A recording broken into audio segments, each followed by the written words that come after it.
Hello दोस्तों, नमस्कार। स्वागत है एक बार फिर से आप सभी का एमजेटी एजुकेशन में। साथियों, आज की वीडियो में हम लोग बात करने वाले हैं कि ये मनुस्मृति विवाद है क्या। क्यों इतना विवाद फैला हुआ है पूरे देश भर में।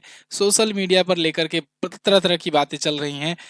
मनुस्मृति में क्या ऐसी चीजें कही गई हैं जो विवादित चीजें हैं, और क्यों ये विरोध हो रहा है, कहाँ से शुरू हुआ है, सब कुछ हम लोग जानेंगे इस वीडियो में।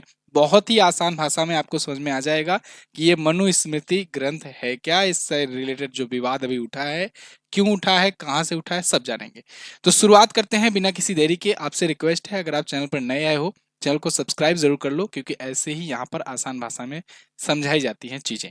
तो देखिए, इन सब की शुरुआत हुई राहुल गांधी जी के एक बयान से। इन्होंने संसद में 14 दिसंबर को, इसी महीने के 14 तारीख को संसद में यहाँ पर एक आवाज उठाई, एक मुद्दा उठाया कि देश जो है ये संविधान से चलेगा, मनुस्मृति से नहीं।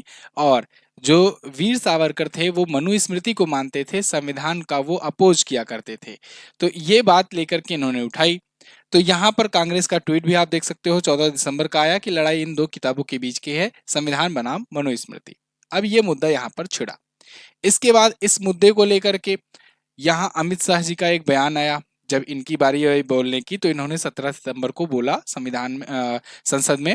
इन्होंने कहा कि जो लोग आज अंबेडकर अंबेडकर अंबेडकर का जप लगा रहे हैं, वो लोग वही लोग हैं जो लोग जब अंबेडकर जी जब जिंदा थे, तब वो उन्हीं के खिलाफ अपना प्रतिनिधि उतारे थे, और उसके बाद प्रधानमंत्री तक, जवाहरलाल नेहरू जी तक जाकर के उनके खिलाफ प्रचार किए थे।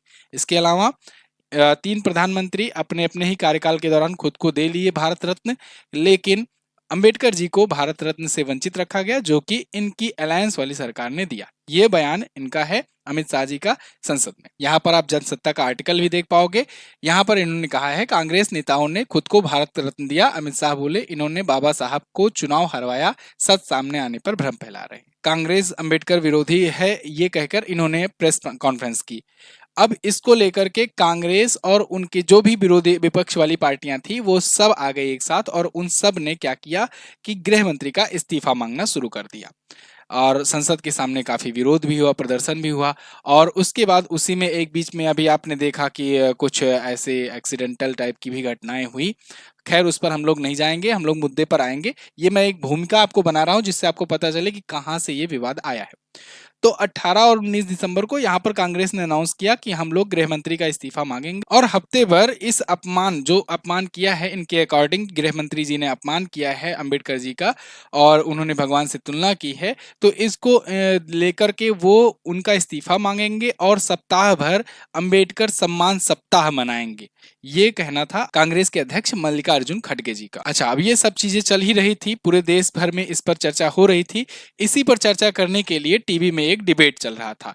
इंडिया टीवी आप जानते हो, एक न्यूज चैनल है, और उस पर डिबेट चल रहा था। कुछ इस प्रकार से डिबेट्स थे, डिबेट करने आए थे लोग। इस पर इसी मुद्दे को लेकर के डिबेट्स चल रही थी। और इस डिबेट्स में यहाँ पर आरजेडी की एक लीडर है, आरजेडी की प्रवक्ता कह सकते हैं, प्रियंका भारती। प्रियंका भारती ने यहाँ पर मनुस्मृति फाड़ा और कहा, जिस मनुस्मृति को आप लोग पूछते नहीं थकते हो, उसको यहाँ पर मैं फाड़ रही हूँ। इसको इन्होंने फाड़ा। तो यहाँ पर मीनाक्षी जोशी नाम की जो महिला एंकर हैं, जो इंडिया टीवी की ही एंकर हैं, इनसे और इनकी हो गई बहस। अब इनके बनाम इनका ये शुरू हो गया ट्विटर वार। ट्विटर पर, सोशल मीडिया पर अब इन दोनों के बीच में वार छिड़ गई। और लोग जो हैं, अब वो, अब कुछ लोग दो धड़ल्ले में बट गए, कुछ लोग इनके सपोर्ट में, कुछ लोग इनके सपोर्ट में, मनुस्मृति को लेकर के। तो सारा मुद्दा जो संविधान अंबेडकर वहां से चल करके आया था, वो अब मनुस्मृति पर आकर के अटक गया। अब बात करते हैं, ये मनुस्मृति है क्या। मनुस्मृति दोस्तों एक हिंदू धर्म में एक प्राचीन ग्रंथ है। इसमें बहुत सारे तौर तरीके, नियम कानून बताए गए हैं हिंदुइज्म को जो लोग फॉलो करते हैं उनके लिए। और इसमें बहुत सारी अच्छी भी बातें बताई गई हैं, बहुत सारी ऐसी बातें बताई गई हैं जिस पर जो विवादित भी हैं, वो सब कुछ हम लोग जानेंगे। लेकिन इन पर जो इतिहासकार हैं उनका क्या मत है इस किताब को लेकर के, उसको देख लेते हैं। तो मनुस्मृति हिंदू धर्म के सबसे पुराने ग्रंथों में से एक है। मनुस्मृति को मनु संहिता या मानव धर्मशास्त्र के नाम से भी जाना जाता है। मशहूर माइथोलॉजिस्ट देवदत्त पटनायक जी के मुताबिक ये किताब तकरीबन 1800 साल पहले अस्तित्व में आई। ये वह वक्त था जब वैदिक हिंदुत्व मंदिर आधारित पौराणिक हिंदू में बदल रहा था। आप अगर इतिहास पढ़ते होंगे, पढ़े होंगे, तो आपको ये नॉलेज होगा। मंदिर पूजा ज्यादातर उत्तर मौर्य काल में और पूर्व गुप्त काल में और गुप्त काल में शुरू हुई और तब से ज्यादा मंदिर बनना शुरू हुए। मूर्ति पूजा थी, मंदिर पूजा नहीं थी। तो जब मंदिर का जो है मंदिर आधारित हिंदुत्व में बदल रहा था, उस दौरान ही ये चीजें आई थी। इतिहासकार नरहर कुरुंदकर अपनी किताब मनुस्मृति कंटेम्पररी थॉट में लिखते हैं कि मनुस्मृति दो शब्दों से मेल है। पहला का अर्थ है मनु और दूसरा का अर्थ है स्मृति। स्मृति का मतलब धर्मशास्त्र होता है। ऐसे में मनु द्वारा लिखा गया धार्मिक लेख मनुस्मृति कहलाता है। ईसा के जन्म से 200-300 साल पहले इसकी रचना शुरू हुई थी। ये और पहले बता रहे हैं, मतलब 1800 साल अगर आप कहोगे तो ईसा मसीह के जन्म के 200-300 साल के बाद की बात। लेकिन ये कह रहे हैं उससे ईसा मसीह के जन्म से भी 200-300 साल पहले की बात, यानी बीसी की बात ये कर रहे हैं। तो ये फिलहाल जो इतिहासकार है उनका अलग अलग मत है। अब कुछ इतिहासकार ये भी कहते हैं कि मनु जो है कोई ना एक ऋषि थे, एक मुनि थे, उनके द्वारा लिखी गई स्मृति है ये। अब कुछ लोग ये कहते हैं कि मनु स्मृति किसी एक व्यक्ति या किसी एक ऋषि मुनि के द्वारा नहीं लिखी गई है, ये कई लोगों ने मिल करके एक ऐसा चीजें रचित किया है, रचना किया हुआ है, और ये उस टाइम के थॉट्स पर आधारित है। सबसे बड़ी इंपॉर्टेंट बात तो यही है कि जब ये लिखी गई है तब ये 2000 साल पुराने समय के दौरान जो भी चीजें चल रही थी उस दौरान लिखी गई हैं। तो इसको पूरा पूरा आज के टाइम पर अप्लाई करना ये तो सही नहीं है, तो ये बिल्कुल होना भी नहीं चाहिए। तो देखो, इसमें नरहर कुरुंदकर के मुताबिक कहा जा रहा है कि मनुस्मृति में 12 अध्याय हैं, 2684 श्लोक हैं। कुछ संस्करण में इसमें श्लोकों की संख्या बढ़ा दी गई है, जैसे कुछ में 2964 श्लोक हैं। हिंदू धर्म को और उनके कर्तव्यों के बारे में बताता है। मनुस्मृति में किसी का वर्ण तय करने के लिए उसके कामकाज, हुनर और योग्यता को आधार बनाया गया था, ना कि जन्म को। ये ध्यान देने वाली बात इंपॉर्टेंट है, जिसको लेकर के आज भी विवाद हो रहा है। मतलब आज की जो प्रणाली है, धर्म व्यवस्था है, जाति व्यवस्था है, ये जन्म से आधारित है, और पहले जो था वर्ण व्यवस्था जो था वो कामकाज, हुनर और योग्यता पर आधारित थी। ये लाइन अगर समझ में आ जाए तो फिर विवाद ही ना हो किसी को। जब ये लिखा गया था या जो चीजें इसमें जो बातें लिखी गई हैं वो इस चीज को बेस मान करके लिखी गई हैं कि ये कामकाज के आधार पर है, और इसमें जातियों और जीवन के अलग अलग हालातों में सामाजिक दायित्व और कर्तव्य की जानकारी दी गई है।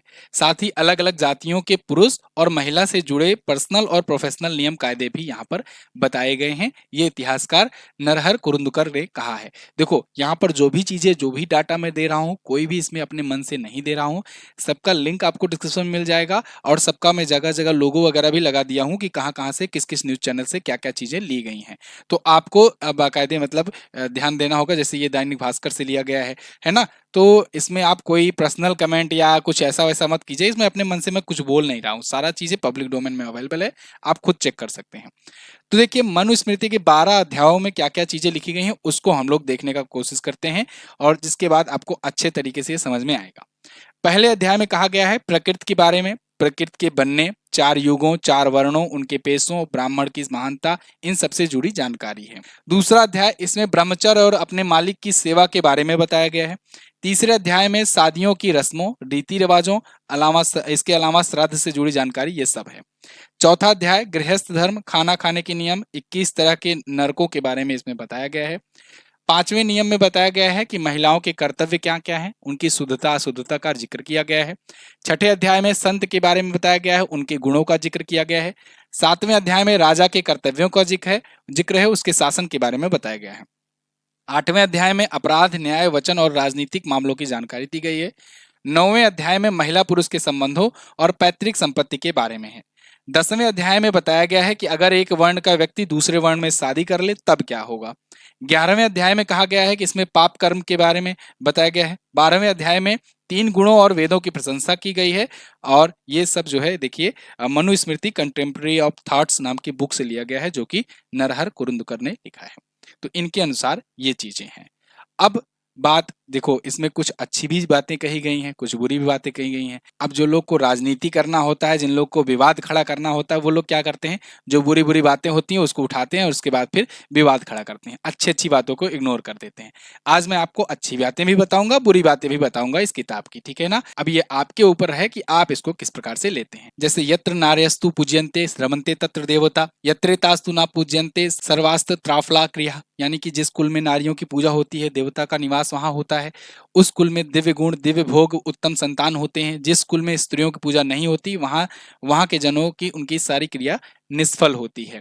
इसके अलावा इसके अलावा माता पर लिखा गया है कि उपाध्यायान दशाश्चार्य आचार्याणाम सतम पिता सहस्त्रम तु पितरम मात्रा गौरवेण तिरश्चिते, यानी कि 10 उपाध्यायों से बढ़कर एक आचार्य होता है, 100 आचार्य से बढ़कर एक पिता होता है, और पिता के 1000 गुना बढ़कर माता का गौरव होता है। तो ये सब तो अच्छी बातें हैं। अच्छा, कुछ चीजें जो है वो विवादित भी हैं। अब वो विवाद कौन कौन से हैं, किन बातों के लेकर विवाद हो रहा है, उसको भी देख लेते हैं। ठीक है ना, क्योंकि इसी बात को लेकर के बहुत जगहों पर मनुस्मृति जलाई जा रही है और जो देश है वो दो धड़ों में बट गया है। कौन कौन सी बात है वो? अध्याय 1 के श्लोक 31 में लिखा गया है कि ब्रह्मा ने संसार की रचना की थी और उसके मुख से ब्राह्मण, भुजाओं से क्षत्रिय, पेट से वैश्य और पैर से शूद्र पैदा हुए। मनुस्मृति के अनुसार ब्रह्मा के मुख से ही मानव का जीवन शुरू हुआ है, ये धार्मिक ग्रंथ का कहना है। अगर आप इतिहास पढ़ते होगे तो इतिहास में, प्राचीन इतिहास में मैंने भी कई बार पढ़ाया हुआ है कि ऋग्वेद में 10वें मंडल में, 10 मंडल हैं, 10वें मंडल में वर्ण व्यवस्था का उल्लेख है। उसमें भी सेम चीजें यही कही गई है कि ब्रह्मा ने संसार को जन्म दिया है, उनके मुख से ब्राह्मण की, उनके भुजाओं से क्षत्रिय, पेट से वैश्य और पैर से शूद्र पैदा हुए हैं, और उन्होंने भी 4 वर्ण की बात की है। लेकिन ध्यान रहे, तब ये वर्ण व्यवस्था इसमें भी और उसमें भी, दोनों में वर्ण व्यवस्था ये थी कर्म आधारित। अब जो है वो जाति आधारित है, या कहें जन्म आधारित हो गई है। तो जन्म आधारित मतलब आज के टाइम पर क्या है कि जातियों में बट गए हैं कि ये इस कैटेगरी के हो गए हैं, ब्राह्मण हैं तो उनके बेटे जो होंगे वो भी ब्राह्मण, उनका बेटा वो भी ब्राह्मण होगा। अब ये जन्म आधारित हो गया है, पहले कर्म आधारित था। ठीक है ना, ठीक उसी प्रकार आप समझो, जैसे जैसे कोई कंपनी है, उसमें अलग अलग पद हैं, अलग अलग पोस्ट है। जैसे कोई मैनेजर है, कोई सुपरवाइजर है, कोई एम्प्लॉय है, कोई वर्कर है, सब ऐसे ऐसे अलग अलग पोस्ट है। अब वो पोस्ट निर्धारित तो होती नहीं, वो तो कंपटीशन के हिसाब से होती है। अब कोई मैनेजर अगर हटा तो दूसरा कोई मैनेजर आएगा, वो कहीं से भी आ सकता है, इंटरव्यू वगैरह देकर के, एग्जाम वगैरह देकर के आ सकता है। लेकिन क्या हो, अगर इसको जन्म व्यवस्था कर दी जाए कि कोई अगर मैनेजर है उसका बेटा आएगा वो भी मैनेजर ही अपने पापा वाली पोस्ट पर आएगा, या कोई सुपरवाइजर है उसका बेटा आएगा सुपरवाइजर ही रह जाएगा, वो आगे नहीं बढ़ेगा। तो अब अगर ऐसा कर दिया जाए तब तो भाई दिक्कत वाली बात हो गई है। तो आज के टाइम पर यही कर दिया गया है। आप ऐसा समझो कि तब के टाइम पर जो चलता था वो अलग अलग पोस्ट जो था वो वर्ण कर्म आधारित रहा करता था। ठीक है ना, अब ये जन्म आधारित कर दिया गया। अच्छा, 5वां अध्याय का श्लोक 148 क्या कहता है? किसी भी महिला को अपने बचपन में पिता, जवानी में पति, जब पति मर जाए तो बुढ़ापे में बेटों के नियंत्रण में रहना चाहिए। उसे कभी भी स्वतंत्र रूप से जीने की कोशिश नहीं करना चाहिए। ये तब के टाइम की बात है। आज के टाइम पर विमेन एम्पावरमेंट, महिला स्वतंत्रता, इन सब की बहुत बात होती है। तो आज के टाइम के लिए ये तो विवादित ही है। अध्याय 5 श्लोक 151 में कहा गया, पिता की सहमति से भाई जिसके साथ शादी करे करे पति की सेवा महिला को जीवन भर करनी चाहिए। उसकी मौत के बाद ब्रह्मचर्य में रहना चाहिए। ये तब की बात है। लेकिन अब विधवा पुनर्विवाह, या फिर मतलब कि कई मैरिज होते हैं, लोग जब नहीं एक दूसरे से संतुष्ट रहते हैं तो तलाक की भी व्यवस्था है, स्वतंत्रता है, बहुत सारे तरीके हैं। तो अब आज के टाइम पर ये भी नहीं लागू होता है, बिल्कुल, है ना। तो मतलब ऐसा नहीं है कि देखो, जो अपना देश है ना, ये भी कहना बिल्कुल स्वच्छंद तरीके से कहना चाहिए कि जो अपना देश है वो चल रहा है, वो संविधान के तौर पर चल रहा है और संविधान के तौर पर ही चलना चाहिए। मनुस्मृति जो है, आप इसको धर्म ग्रंथ के रूप में मान सकते हो, पूज सकते हो, लेकिन ये कहो कि मनुस्मृति को लागू किया जाए या शरिया कानून लागू किया जाए, शरीयत के हिसाब से चलें, ऐसा कुछ नहीं होना चाहिए। संविधान बना है वो सर्वधर्म समभाव के लिए बना है, सभी धर्म को मानने के लिए बना है और किसी का विरोध ना करने के लिए बना है। तो ये भी एक पॉइंट ध्यान देना चाहिए कि ऐसा नहीं है कि अगर आप संविधान को मानते हो तो आप मनुस्मृति जलाओगे, है ना, या आप जा करके कुरान को जलाओगे, बाइबल गीता को जलाओगे। ऐसा भी नहीं करना चाहिए। ऐसा करना भी संविधान के खिलाफ ही है। इसी संविधान में भी ये भी कहा गया है कि आप अपने धर्म की रक्षा करो तो दूसरे धर्म का किसी का इस प्रकार से ना करो कि दूसरे के धर्म का हनन हो, है ना, या दूसरे की स्वतंत्रता हनन हो। स्वतंत्रता वहीं तक अच्छी है जहां तक आप किसी के दूसरे की स्वतंत्रता को भंग ना कर रहे हो। चलिए, फिलहाल अध्याय 8 में क्या कहा गया है? जब शूद्र राजा के लिए कानून की व्याख्या करता है तो उसका राज्य कीचड़ में डूबी गाय की तरह डूब जाता है और वह असहाय होकर देखता है। मैं बार बार हर एक लाइन में आपको ये याद दिलाते जा रहा हूं कि ये उस किताब में लिखी गई बात है जो 2000 साल पहले लिखी गई थी, है ना, ये उस किताब की बातें हैं। 8 अध्याय 8 में कहा गया, एक योग्य शूद्र को कभी धन नहीं जुटाना चाहिए, क्योंकि जब एक शूद्र धनवान यानी अमीर हो जाता है तो वो ब्राह्मणों को परेशान करता है। ये भी कही गई है बात। अध्याय 8 में कहा गया है, जब कोई स्त्री अपने पति को धोखा दे तो उसका तिरस्कार करे तो राजा को उसे सार्वजनिक चौराहे पर कुत्तों से भक्षण करवा देना चाहिए। ये सब देखिए कितना विवादित चीजें हैं।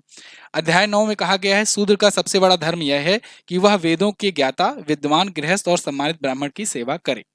तो इन सब विवादित टिप्पणियों की वजह से, इतने कंटेंट इस प्रकार के होने की वजह से, इसे 1927 में 25 दिसंबर के दिन महाराष्ट्र के कोलाबा जिले में, अब जो कि रायगढ़ में हो गया है, महाड में डॉक्टर भीमराव अंबेडकर जी ने मनुस्मृति को सार्वजनिक तौर पर जलाया था।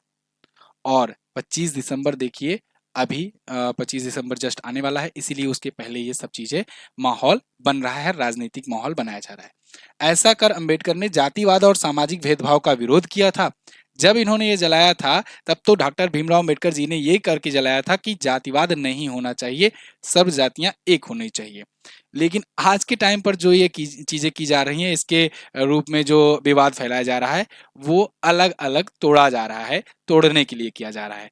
तो मतलब तब का जब किया गया था तो उद्देश्य दूसरा था, अब का उद्देश्य बिल्कुल अलग हो गया है।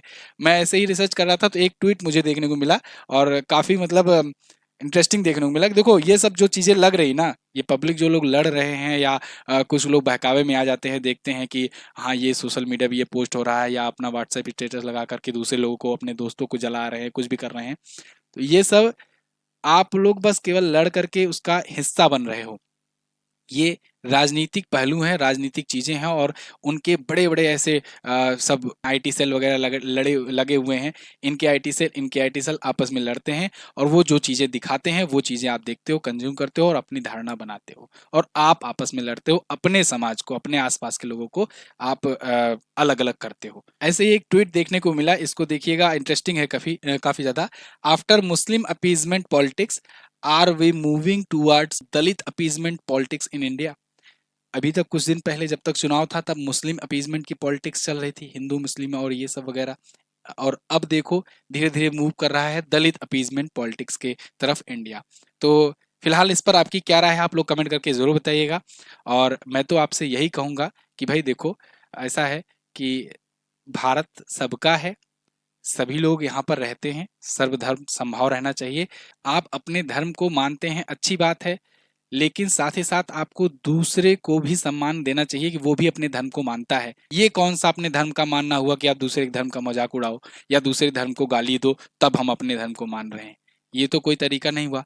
आप अपने धर्म को मान रहे हो तो वो दूसरा व्यक्ति अगर जो कोई अपने धर्म को मान रहा है तो उसकी भी आप वहां पर गरिमा का ख्याल रखो और इंसल्ट ना करो। फिलहाल इस पर आपकी क्या राय है, आप लोग कमेंट करके जरूर बताइएगा। और राजनीति वगैरह तो चलती रहेगी। आप अगर किसी बैच में एडमिशन लेना चाहते हैं तो जीएस संकल्प बैच आया हुआ करंट अफेयर का, आप इस बैच को ज्वाइन करके करंट अफेयर अपना तैयार कर सकते हैं एमजेटी एजुकेशन से। इसमें काफी सारे फीचर्स हैं, जैसे 12 मंथ की आपको ई बुक मिल रही है, स्टैटिक जीके भी साथ में मिल रहा है आपको, और 100% बाइलिंगुअल क्लासेस मिल रही हैं, टॉपिक वाइज क्लासेस डिटेल के साथ। अगर आप किसी भी इंडिया में गवर्नमेंट एग्जाम की प्रिपरेशन कर रहे हो तो उन सब के लिए ये हेल्पफुल होने वाला है। कहाँ पर मिलेगा ये बैच? ये बैच आपको एमजेटी ऐप पर मिलेगा। MJT app Google play store से आप डाउनलोड कर लीजिए, वीडियो कोर्स सेक्शन में जाइएगा। किसी भी सहायता के लिए आप व्हाट्सएप आइकन पर क्लिक करके हमारी टीम से बात कर सकते हैं। अच्छा, अभी 25 दिसंबर आ रहा है, क्रिसमस डे, तो इस पर ऑफर भी चलाया गया है। तो लेटेस्ट ऑफर क्या है उसकी जानकारी के लिए आप वीडियो कोर्स में जाइए या फिर व्हाट्सएप पर पता कीजिए, वहां पर कूपन कोड वगैरह मिल जाएगा आपको और आप हैवी डिस्काउंट पर ऑफर का फायदा उठा पाएंगे। थैंक यू सो मच, मिलेंगे अगली वीडियो में। नमस्कार, जय हिंद, वंदे मातरम।